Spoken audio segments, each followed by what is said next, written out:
Well, in our continuing series highlighting city advisory groups, this month we feature a committee that advises City Council on all things pertaining to the waterfront. City TV's Becky Oxborough brings us the story. Santa Barbara is home to many beautiful vistas, from the magnificent mountain range to the shimmering ocean. Among these treasures lie the Santa Barbara Harbor and Waterfront. One of the few remaining working harbors in California, it contains a mixture of watercrafts, from pleasure cruisers to racing yachts to fishing vessels. At the mouth of the harbor is Stearns Wharf, one of the oldest wood wharfs in the state.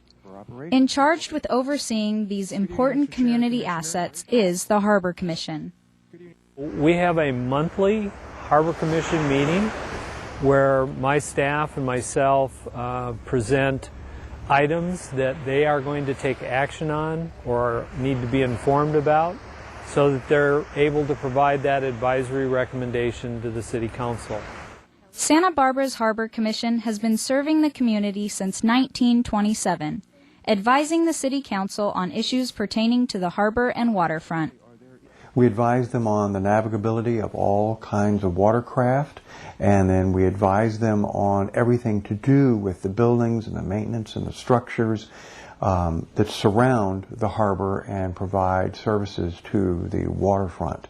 Since the construction of the harbor breakwall in the 1920s, the harbor has continued to expand to its current configuration of 4 marinas and 1,100 slips.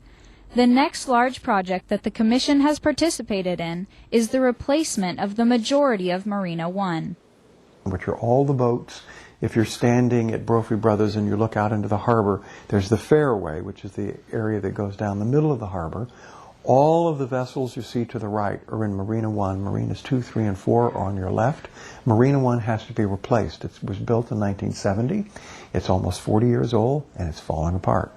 It's such a big project that we have to phase it year by year because we can't afford the debt service to do it all at once. So our first phase will be replacement of the main walkway that accesses all of the fingers that contain the slips. As the harbor has grown, so too has the purview of the Commission. In the late 70s and early 80s, the City Council decided to have a broader department, and that department then was called the Waterfront Department, not the Harbor Department. And we expanded our purview and the things that we're involved in throughout the waterfront completely, meaning we have oversight over the parking lots that scatter throughout the entire waterfront area.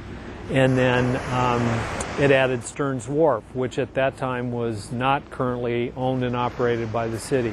In addition to dealing with the use, regulation, maintenance, and operation of the waterfront area, the Commission also reviews budgetary matters, including leases for all waterfront businesses. The Waterfront Department works as an independent entity and receives no funding from the city's general fund. Being an enterprise fund, what the Waterfront Department has to do is basically, we don't get money from the city. Contrary to a lot of people's opinions, the city doesn't pay the Waterfront Department money.